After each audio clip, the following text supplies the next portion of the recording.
Hello friends, welcome to our channel positive inbox Hindi. एक बार फिर से मैं हाजिर हूं आपके लिए एक बहुत ही इंटरेस्टिंग स्टोरी लेकर, और आई एम श्योर कि आपने चैनल को सब्सक्राइब और लाइक तो कर ही दिया होगा। आप कमेंट बॉक्स में भी हमें ज़रूर बताइएगा कि आपको ये स्टोरी कैसी लगी। तो चलिए शुरू करते हैं हमारी आज की स्टोरी।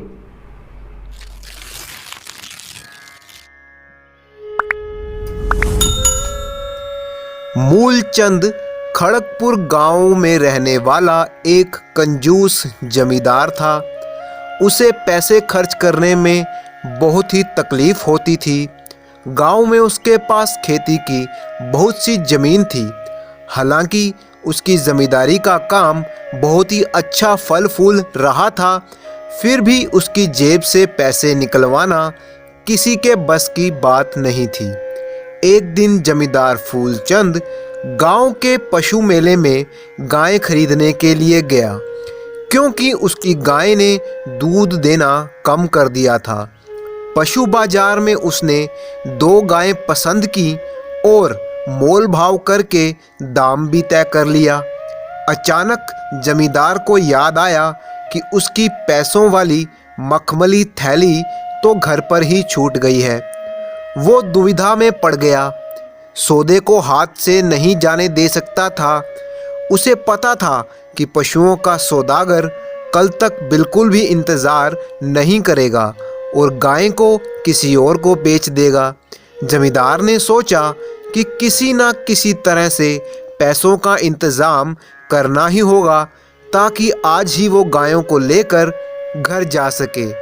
जमींदार किसी महाजन की तलाश करने लगा जो ब्याज पर उसे पैसे उधार दे दे। बाजार के पास ही जमींदार को एक महाजन मिल ही गया, लेकिन बिना किसी चीज़ को गिरवी रखे वो उधार पैसे देने को तैयार ही नहीं था। जमींदार के पास एक चांदी की चैन थी जो वो हमेशा अपने गले में पहने रखता था।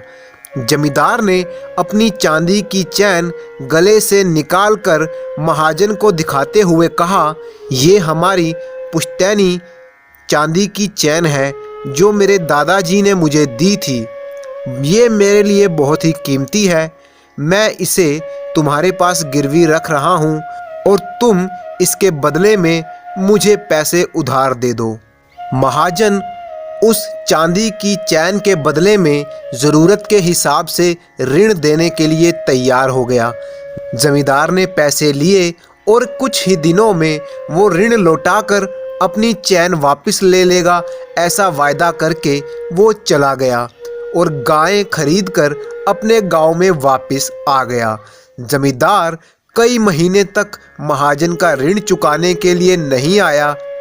महाजन धीरज के साथ इंतज़ार करता रहा और सोचता, और मूलचंद जमींदार की चांदी की चैन का वो क्या करे?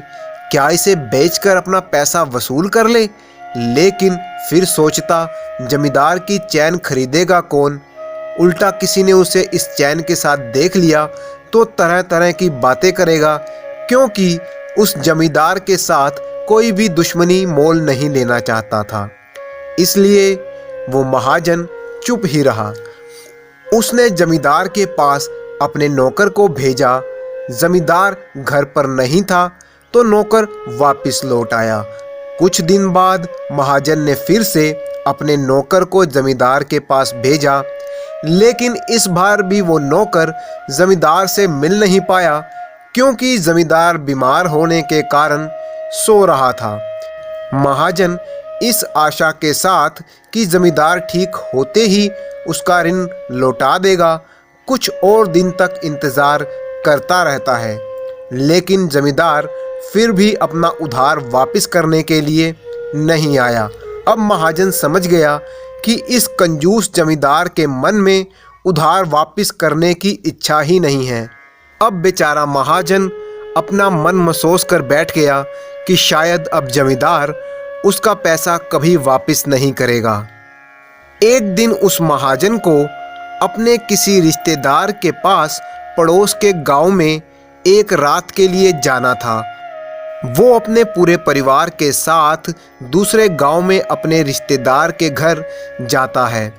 अगली सुबह जब वो महाजन अपने घर वापस आया, तो सुबह तड़के पहुंचते ही उसने देखा कि उसके घर का दरवाज़ा टूटा हुआ था।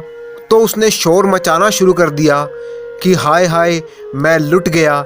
घर के अंदर जाकर उसने जब देखा तो घर का सारा सामान इधर उधर बिखरा पड़ा था। शोर सुनकर आस पड़ोस के गांव वाले भी महाजन के घर में आ गए और उसको दिलासा देने लगे।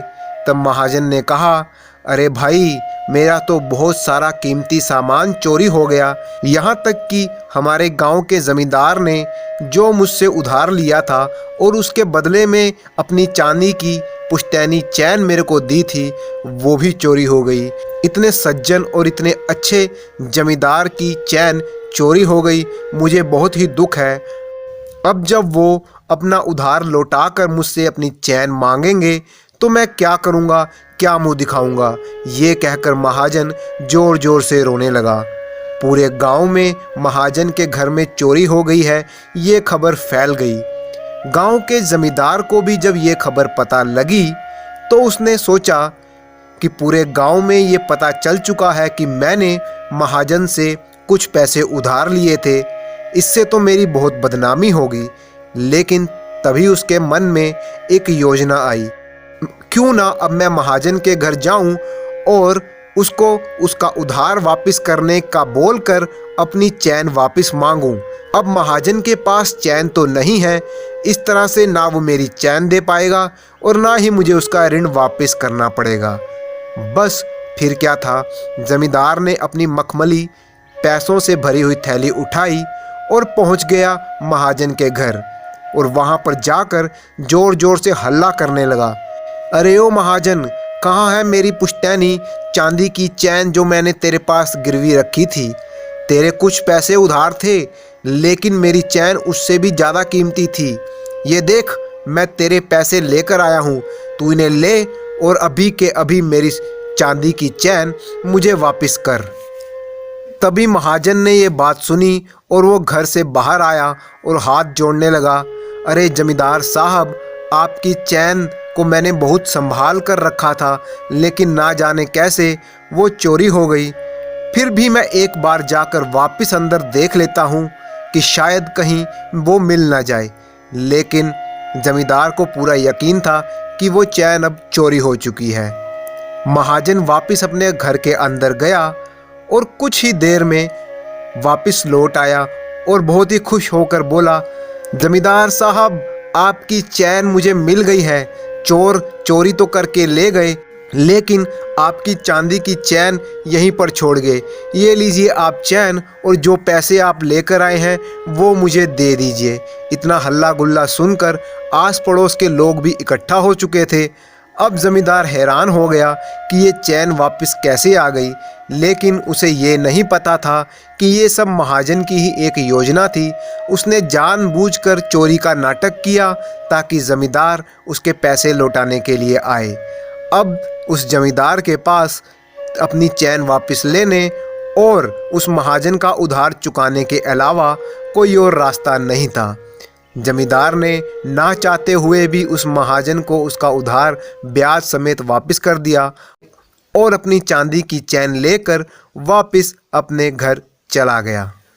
इस तरह से उस महाजन ने अपनी चतुराई से एक कंजूस जमींदार से अपना ऋण ब्याज समेत वापस ले लिया। तो दोस्तों, आपको ये कहानी पसंद आई हो तो आप इसको लाइक ज़रूर करें, शेयर करें अपने दोस्तों के साथ। कमेंट बॉक्स में हमें ज़रूर बताएं कि आपको ये कहानी कैसी लगी।